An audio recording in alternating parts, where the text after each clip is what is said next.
Tome 1, chapitre 4. Mandjakou Traoré habitait à l'extrémité de Kangoulou, sur la route de Bodiou, la seule concession en dur du village. À quelques dizaines de mètres de la piste, deux manguiers magnifiques surgissaient derrière une palissade de bambou, si haut qu'ils constituaient un repère pour les voyageurs. Vous voyez les deux manguiers là-bas dans la brume ? Ce sont ceux de Mandjakou Traoré. Quand ils seront à 50 pas sur votre gauche, vous serez arrivé à Kangoulou. Lorsque je voulus parler de la scolarité de Mab, Fatouma me dit simplement « Va voir Mandjakou de Kangoulou, de ma part. Lui te dira. » Ce que je fis. Mes entrevues avec cet homme constituèrent l'une des plus surprenantes et enrichissantes rencontres de ma vie. Comme beaucoup d'Africains, que le monde ignore, mais qui au fond de leur brousse pratiquent un humanisme authentique et novateur, forts de leurs connaissances ancestrales, qui savent trouver l'alchimie si difficile entre la modernité et le respect de la nature, dont nous ne sommes après tout qu'une partie, même si ce n'est pas la moindre. Mandjakou était à la fois un érudit surprenant, un philosophe d'une étonnante modernité, tout en restant totalement imprégné de la sève nourrissante de sa culture africaine. Haut comme 3 portes de grenier à 1000 de Kangoulou, maigre comme une feuille de baobab, Mandjakou portait la noblesse dans son visage, malgré des yeux rougis et voilés, abîmés par trop de lecture, par l'âge et le ravage de l'onchocercose. La première fois que je le vis, il se reposait, allongé dans un hamac suspendu entre 2 branches du manguier le plus proche de sa case. Quand je lui eus expliqué les raisons de ma présence, il resta un moment silencieux, puis me dit « Tu es venu de bien loin pour raconter l'histoire de Mab. Je te dirai ce que tu veux savoir, mais d'abord, nous allons boire une bière et faire connaissance. » Une jeune fille qui s'appelait Myrta, pieds nus, coiffée d'une harmonie savante de tibalets à l'avant et de mèches à l'arrière, aux yeux pleins de malice, nous apporta 2 bières locales chaudes. Ce jour-là, nous ne parlâmes pas de Mab. Au moment de prendre congé, il me demanda. Mes yeux me trahissaient, je ne distingue plus les caractères quand ils sont trop petits.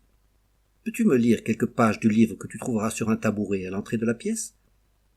Il me désignait en même temps, de sa canne de bronze décorée d'animaux entrelacés, une porte en fer peinte en vert, au milieu du mur ensoleillé d'une pièce unique, à gauche de sa concession, tout près de l'arbre où nous étions. Je m'avançai, trouvai l'ouvrage. Une liane tressée servant de marque-page était presque collée au feuillet.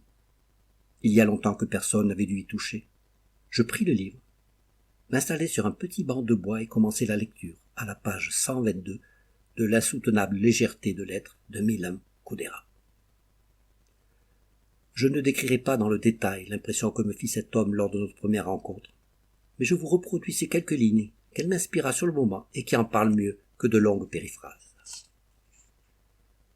Pèlerin épuisé, habillé de chiffons de tendresse, habile maquilleur des souffrances quotidiennes, tu déambulais, nourri de mots dégustés, volé au jardin tourmenté des délaissés, où la rencontre est un fruit savoureux et le regard détourné une épine douloureuse.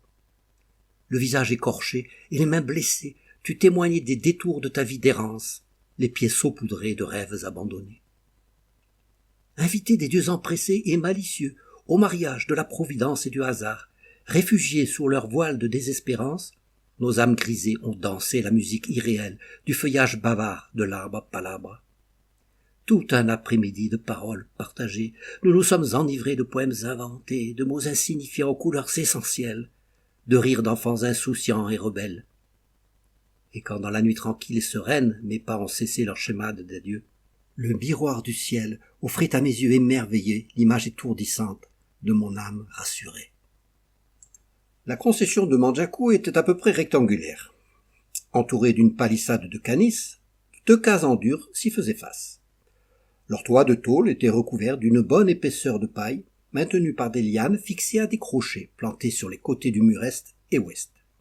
Chacune disposait de son manguier à proximité. Celle de droite, en pénétrant dans la concession, était la plus grande. C'était la demeure de Fatoumata, la sœur de Mandjakou, de son mari, de sa fille et de leurs 3 garçons. Je ne puis vous en décrire l'intérieur, n'ayant jamais été invité à y pénétrer. Contre le mur ouest, la cuisine autour de laquelle tout le monde se rassemblait au moment des repas fumait toujours, exhalant des parfums de dolo ou de thau épicé. Celle de gauche constituait le domaine de Manjaku, sa chambre, son refuge et surtout sa bibliothèque. De chaque côté de la porte, deux volets métalliques aux persiennes vertes filtraient les rayons du soleil qui décoraient les murs d'étagères de lumière. Une odeur de vieux papier, cette odeur si caractéristique qui parfume les livres, les librairies du monde entier, vous invitait au silence et à la méditation. Les trois parois sans ouverture étaient recouvertes d'ouvrages disposés sur des étagères faites de planches de bois en équilibre sur des briques de terre. Du plafond au sol, pas un espace vide n'apparaissait. Au coin supérieur droit du plafond, une immense toile d'araignée, d'où son imposante propriétaire surveillait ce trésor, semblait fixée là depuis l'éternité. Manjaku m'affirma que cette arachnide à la chélicère disproportionnée était habitée par l'esprit littéraire. Quelques livres et quelques planches portaient les blessures récentes de termites avides de littérature. Un vieux lit métallique sous une fenêtre, deux tabourets et une chaise complétaient le mobilier de cette pièce magique. Comment décrire ce qui m'a paru d'abord comme un fouillis inextricable? Faire une liste complète et ordonnée des œuvres qu'on y trouvait m'est impossible, et de toute façon serait sans intérêt. Au milieu d'une variété d'auteurs que je ne peux tous citer, Alphonse de Lamartine, Alfred de Musset, Victor Hugo, Ezza Botto, Ferdinand Oyono, Barry Mariana, Georges Sand, Gérard de Nerval, Véronique Tadjo, etc., trônait la série complète des Lagarde et Michard qui accompagnèrent la scolarité des gens de ma génération. J'y même découvert un Gaffio, ce dictionnaire latin-français, vieux compagnon de mes études latinistes, qui remplaçait provisoirement une brique cassée sous la 3e étagère, à droite, à partir du bas. 2 étagères étaient réservées aux livres de poche, une autre aux romanciers plus contemporains. Des centaines d'ouvrages, des dizaines et des dizaines d'auteurs de la littérature française comme de la littérature africaine, que Manjaku affirmait avoir tous lus. Je doutais d'abord de cette prétention, mais après les longues conversations que nous eûmes, je fus à la fois convaincu, sidéré et admiratif devant l'érudition et l'intelligence de cet homme. Manjaku aimait tous les arts, dont la peinture, et profitait de ma présence pour feuilleter avec dévotion et un évident plaisir des ouvrages de toutes sortes. L'art africain prenait une place particulière dans son cœur. Parmi une multitude d'ouvrages qu'il me présenta, me reviennent Afrique noire de Michel Léris et Jacqueline Delange, ainsi que l'art africain de Jacques Kershach, Jean-Louis Paudra et Lucien Stéphan. Chacun d'entre nous est un être fait de visible et d'invisible, me dit-il un jour. Le visible, c'est ton corps, avec ses 5 sens, tes bras, tes jambes, ta tête, ton sexe, et tous les organes qui le font fonctionner. L'invisible est cette enveloppe emplie d'humanité, dont le corps s'imbibe comme une éponge boit l'eau du marigot. Elle t'est octroyée par les ancêtres lors des sacrifices de la cérémonie de naissance pendant l'accouchement, gorgée d'eau sacrée puisée au réservoir du grand lac de lumière. C'est ce qui fait ta différence. Ton unicité, c'est ce qui fait ta liberté qui te distingue de l'animal. Mais elle ne t'appartient pas. Tu devras l'enrichir et la partager. C'est le contrat que les dieux t'imposent, la condition pour être reçu un jour dans la case des ancêtres. Alors toute œuvre d'art est une expression de cette humanité individuelle, marquée de l'histoire originale de son créateur. L'interprétation que nous en faisons est le fruit insoupçonné de notre propre sensibilité. Elle enrichit notre humanité de celle du créateur. À nous de verser cette richesse nouvelle au flot nitescent du grand lac, où les ancêtres plongent leurs grandes calebasses. Alors l'humanité grandira encore à l'infini, l'humanité se rapprochera des dieux. L'art, vois-tu, est le forgeron de la liberté. Il est à ce titre primordial. C'est bien pour cela, mon ami, que les dictateurs s'en prennent aux arts et aux artistes libres, tentent d'imposer une contrefaçon, leur pseudo-création dite collective, mais en vérité idéologique, uniforme, et qui n'enfante qu'un cadavre de création, une bulle vide aux contours trompeurs. Devant la passion avec laquelle Manjaku me parla ce jour-là, je ne répondis rien, mais me contentai d'enregistrer ses paroles, fidèlement reproduites ici. Manjaku ne manquait jamais le marché de Kangourou. Tôt le matin, il observait la mise en place des étals, se promenait dans toutes les allées, apostrophant l'un, riant avec l'autre, marchandant quelques légumes à l'écoute des derniers ragots ou des nouvelles des villages environnants. Il n'hésitait pas à donner un coup de main pour étaler la marchandise, régler une dispute, Sa réputation de sagesse rendait ses décisions indiscutables. Gronder un enfant chapardeur ou aider une vieille à porter ses achats trop lourds. Ce sont mes rendez-vous avec l'humanité, disait-il. Et je soupçonne que ces rendez-vous lui étaient vitaux. Il connaissait bien Fatouma, dont il appréciait la vitalité, la gentillesse et la force d'âme.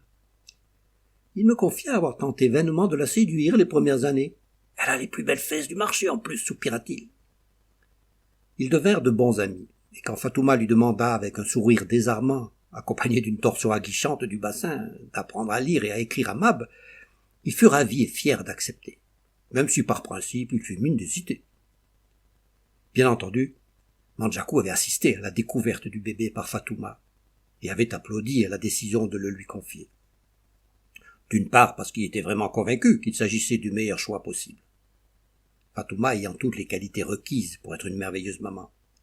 Mais aussi parce qu'au fond de lui-même, il espérait qu'elle aurait à présent besoin d'un homme pour l'aider à faire face à ces nouvelles et écrasantes responsabilités. Il crut un moment, un assez long moment même, en ses chances.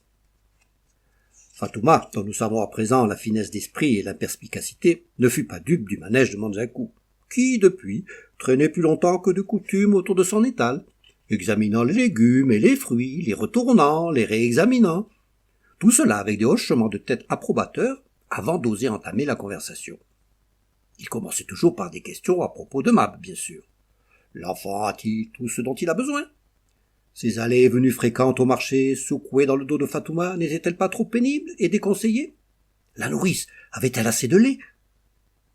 Puis, assez rapidement, prenant son air le plus innocent, dégainant son sourire enjôlin, ces questions prenaient une autre tournure. « Veux-tu venir te reposer un peu chez moi avant de reprendre ta route? J'ai un bel ananas à la maison, un peu trop gros pour moi. Tu pourras en déguster une tranche bien épaisse.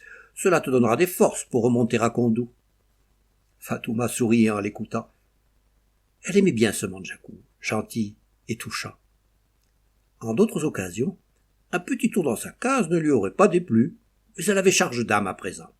Elle avait décidé de se concentrer uniquement sur sa nouvelle tâche de mère et sentait trop le poids des responsabilités pour penser à la bagatelle. Tout en se disant néanmoins qu'un de ces jours peut-être, après tout, il n'était pas vilain cet homme-là. Et la nuit, il lui arrivait bien de sentir parfois comme une impatience du côté de sa perle d'amour. Mais elle se refusait à l'avouer. Quant à le prendre comme époux, il n'en était pas question. Fatouma appréciait bien trop sa liberté. « Tout va bien pour ma Mandou.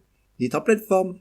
Je n'ai pas le temps de m'arrêter aujourd'hui, mais la prochaine fois, on verra. »« Mais juste pour une tranche d'ananas, tu me comprends bien, n'est-ce pas, Mandou ?» répondait-elle avec un grand éclat de rire. Mandjakou s'en retournait un peu déçu. Mais elle l'avait appelé Mandou, un diminutif affectueux qui lui allait droit au cœur et entretenait son espoir et sa flamme. Au fil des années, cet amour sans retour s'est ému en une solide amitié construite sur une confiance inébranlable. Les relations que je viens de vous décrire entre Fatouma et Mandjakou sont issues des conversations que j'ai eues avec les deux protagonistes à cette époque-là. Je devais m'apercevoir beaucoup plus tard que j'étais très très loin de la vérité. Alors pourquoi les deux m'avaient-ils joué cette pièce de théâtre, si précise, si bien rodée? M'avaient-ils menti? Avaient-ils cherché à me tromper? Nous verrons que non, que l'histoire est bien plus compliquée et dramatique que cela. Mais nous en reparlerons plus tard. Mandjakou avait donc suivi de près le développement de Mab, et il avait très vite été conquis par ce petit bonhomme vif et curieux de tout, un peu espiègle, mais plein de gentillesse. Il s'était très vite pris d'affection pour lui, et Mab le lui rendait bien. Le jeune garçon avait trouvé chez Mandjakou peut-être le père qui lui manquait, mais surtout quelqu'un qui répondait à toutes ses questions, satisfaisait sa curiosité insatiable. Vers 11h30, le marché commençait à se vider de ses clients, et les femmes des villages les plus lointains préparaient leur retour, renouant leurs pannes bien serrées autour de la taille, courbées à l'équerre pour remplir leurs grandes bassines en émail multicolore et les entourer d'un linge noué sur le dessus d'un geste rapide et gracieux, dansant avec leurs arrière-trains une chorégraphie friponne et saccadée, elles offraient aux deux complices un spectacle qui les ravissait et dont ils ne se lassaient pas. Assis sous le flamboyant de l'entrée de Kangoulou, celui-là même qui avait protégé de ses branches le bébé abandonné, ils discutaient ensuite un long moment, Mandjakou répondant en riant aux questions sans fin de Mab. Ce n'est que lorsque Fatouma passait devant eux un peu plus tard, sur le chemin du retour vers Kandou, que Mab, plantant la Mandjakou, rejoignit en courant la petite troupe de femmes qu'il appelait de leurs chants et de leurs rires. Un petit regard en arrière, un salut de la main et Mab, insouciant, galopait vers d'autres découvertes. Mandjakou ne bougeait pas, observant avec un regard attendri Fatouma disparaître avec ce feu follet qui lui tournait autour. Ce n'est que longtemps après la disparition au loin de ses silhouettes aimées qu'il rentrait chez lui tranquillement. Une forme de bonheur l'envahissait alors, et ne le quittait en partie qu'une fois franchi le seuil de sa concession. S'étant mis d'accord avec Fatouma à la fin d'un long échange sous le flamboyant, Mab ce jour-là voulait savoir pourquoi la Terre était ronde, quels étaient les autres continents, étaient-ils loin, pouvait-il y aller un jour, pourquoi tous les hommes n'avaient-ils pas la même couleur, etc., etc. Mandjakou proposa à Mab de lui apprendre à écrire et à lire. Il lui suffirait de venir, quand il le voudrait, chez lui, mais au moins 3 fois par semaine pour un travail continu. Mab acquiesça, mais à la grande surprise de Mandjakou, sans débordement d'enthousiasme. Intrigué, Mandjakou l'observa un moment. Sentant que celui-ci hésitait à lui parler, il lui passa un bras autour des épaules. « Qu'est-ce qui ne va pas, Mab ? Cela ne te plaît pas ? As-tu un souci ? Tu peux me parler ? Si tu n'as pas envie de venir travailler avec moi, dis-le, ce sera bien pour toi, mais tant pis, personne ne peut t'obliger. Non, ce n'est pas ça. J'aimerais savoir lire et écrire, mais... Mais quoi ? Ben, c'est-à-dire que quoi ? Me parle enfin. C'est à propos d'Adou. Eh bien quoi, Adou ? Explique-toi. Je pense qu'elle aussi, elle aimerait apprendre. Ah, c'est donc cela, petit cachotier. Eh bien, dis à ton Adou qu'elle pourra venir aussi, à condition que ses parents soient d'accord. J'irai voir son père dès ce soir, je l'ai aperçu tout à l'heure devant sa maison, ne t'inquiète pas. Mab sauta au cou de Mandjakou, l'embrassa sur la joue, bondit souple comme un félin, et courut annoncer la nouvelle à Fatouma et à Adou, en criant sans se retourner. « Oh, merci Mandjakou, à demain, on commence demain, d'accord ?» Si Mandjakou ne fut pas étonné quand Mab lui parla d'Adou, c'est tout simplement qu'il y avait longtemps qu'il avait remarqué les 2 enfants. Ils se retrouvaient les jours de marché, passaient la matinée à jouer ensemble, à courir, à parler, et à faire également, disons-le, quelques bêtises. Leur complicité en ces occasions était totale. Il les surprit un jour, par exemple, à faucher une belle mangue pour s'en aller la partager en rigolant derrière le mur à la sortie du marché. Oh, leur tactique avait été manifestement bien pensée. Mab s'était approché de l'étal de fruits et d'une glissade savamment dosée, se rattrapant de justesse à son rebord, avait fait tomber quelques-unes des mangues. Tandis que, se confondant en excuses, il aidait la vendeuse, plus inquiète de l'état de santé du maladroit que d'autre chose, à ramasser les mangues à terre. Adou s'était faufilé par derrière et s'était emparé d'un des fruits restés sur l'étal, vite dissimulé sous son pagne. Mandjakou comprit qu'il s'agissait plus de s'amuser à se faire peur, d'un jeu d'enfant un peu stupide, plutôt que d'une volonté de voler, car si les enfants voulaient une mangue, il suffisait qu'ils la demandent à Fatouma. Aussi, s'il les sermonna en leur faisant promettre de ne pas recommencer, il n'en dit rien à personne, et laissa les 2 enfants finir leur mangue sous les rires étouffés. Une autre fois, vers l'âge de 10 ans, il les vit échanger un baiser du bout des lèvres au pied du flamboyant. Il en fut troublé bien plus qu'il n'aurait dû, et comprit ce jour-là qu'il les aimait comme ses propres enfants, ces 2 polissons. Adou, de son vrai nom Adiambo, était la 3e fille de la 2e femme de Tchèque Ali Bab, surnommé le bûcheron par les villageois tant sa force impressionnait. On racontait l'avoir vu abattre un arbre du tranchant de sa main. Homme d'honneur, d'une grande sollicitude envers ses prochains, il occupait une fonction importante au ministère du Commerce, à Adougou, la capitale. Il n'hésitait pas à venir au secours de ceux dans le besoin, et le faisait en toute discrétion, sans s'en vanter. Adou souffrait de ses absences fréquentes et parfois pour des périodes assez longues. Elle adorait son papa, qui passait de longues heures, quand il rentrait à la maison, à lui raconter la grande ville. Ses grands magasins, ses cinémas, ses hôtels à touristes, sa nouvelle mosquée plus haute que le baobab de Djoulama. Ses femmes aux pagnes magnifiquement brodés, le cou et les bras chargés de bijoux de toutes les couleurs. Ses bars dansants où la musique ne cessait que très tard dans la nuit. Mais aussi ses rues encombrées de mobylettes, puantes et pétaradantes. Ses mendiants de plus en plus nombreux, et ses odeurs insupportables de détritus abandonnés dans les ruelles. Adiambo était svelte, assez grande pour son âge. Sa peau d'un noir foncé et brillant contrastaient magnifiquement avec les couleurs claires qu'elle choisissait pour ses pagnes. 2 grands yeux noirs, qui donnaient à son visage une beauté sauvage, des lèvres gourmandes qui soulignaient son appétit de vie, décoraient un visage avenant, surmonté d'une chevelure exubérante, parsemée de fils de couleur, qui déroulaient ses ondulations jusqu'à la taille. Les 2 adolescents firent de rapides progrès. Au bout d'1 an, ils savaient lire et écrire, m'affirma Manjaku. Et si Adou, affichant une certaine lassitude, venait moins souvent, Mab, quant à lui, dévorait les livres de son maître, avec une préférence marquée pour la poésie, et une admiration particulière pour Aimé Césaire. Il manifestait une avidité de connaissances sans cesse grandissante, qui emplissait de fierté le vieil homme. On doit à la vérité de dire que Manjaku tenta de l'initier également au calcul et à la géométrie, mais que ses efforts ne furent pas couronnés de succès. Mab manifestant même une certaine aversion pour les nombres. Dès cette époque, Mab se mit à écrire de petits textes. Hélas, Manjaku les avait déjà presque tous égarés le jour où je les lui demandai.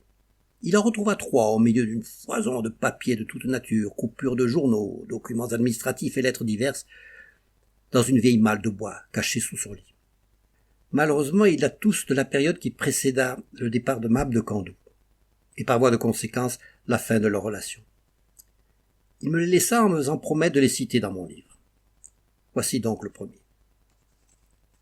Dès l'aube, chaque journée, à la lisière de mes lèvres atterrées, naît obstinément une musique nouvelle. Au rythme turbulent de pieds nus et poussiéreux, chamailles d'enfants effrontés, égarés au cœur de cités indifférentes, renaissent insensés mes espoirs et ma foi. Mes bras, grands ouverts, sculptés par la misère, ébauchent en arc-en-ciel des bonheurs rêvés. Ma détresse et mes peines offertes au soleil, abreuvé de lumière, je danse et je vis. Pour celui qui a faim, je dis l'espoir. Pour celle qui ne voit pas, je façonne la tendresse. Pour ceux qui ne parlent plus, mon offrande est ma voix. Je crie, je me bats, debout et sans haine, pour celle qu'on abandonne, pour celui qui a peur. Jusqu'aux dernières notes de ma vie, je réinventerai l'amour. Je suis noir de peau, fier et rebelle. Les gammes de mon destin se jouent en clés de femme. Je suis dame de cœur, je suis femme d'Afrique. Je pense qu'il s'agit là d'un bel hommage à Fatouma, bien que Mab n'ait jamais commenté ce qu'il écrivait, même avec Manjaku. Le second me paraît délicieusement lié à sa découverte de la sensualité. Le voici. Offrant d'inattendu d'élixir chatoyant aux goûts inconnus, mauve suave, piment doux, vanille obsédante, odeur de fruits rouges, bourgeon qui s'éveille aux caresses gourmandes, peau noire lissée où s'enroule le désir, chaleur envoûtante, refuge de fantasmes interdits, baisers en éclairs de vie, vagues indomptables de rêves enivrés, bouche avide, jardin de sources et de violence, longues jambes où trépasse la raison, gardienne lascive de promesses de déraison. C'est ton corps incendié qui a brûlé mes derniers remords, arraché le dernier masque, accueilli l'espérance nouvelle, et dans le silence haletant d'un soir désespéré, calice précieux dérobé aux lèvres du hasard, au rythme apaisé de la terre retrouvée, s'est abandonné enfin, insouciant, à ma tendresse oubliée. Le troisième est révélateur de l'attachement que Marabouté éprouvait pour l'Afrique. Ce n'est pas le soleil qui se couche à l'horizon, c'est la terre qui borde son enfant. Ce n'est pas la nuit qui se penche sur le désert, c'est la vie qui cache un temps sa détresse. Ce n'est pas le silence qui redessine l'âme, c'est la tendresse qui retouche nos destins. Ce n'est pas la chaleur qui abandonne enfin, c'est le vent qui raconte ton histoire. Ce n'est pas ton corps qui réclame l'amour, c'est toi, Afrique, qui enfante le monde. La dernière fois que j'ai rendu visite à Manjaku, il y a 1 an environ, il ne voyait plus et ne pouvait se déplacer qu'accompagné. Il me demanda encore de lire pour lui. Au bout de la nuit, il s'était endormi. Je glissai entre ses mains un petit magnétophone sur lequel j'avais enregistré de longues séances de lectures orales. Après avoir expliqué à Myrtha comment changer les piles, en lui en laissant une petite provision, je le quittai sans faire de bruit. Je ne le revis plus. Manjaku est décédé 3 mois après ma dernière visite. Fin du chapitre 4 du tome 1.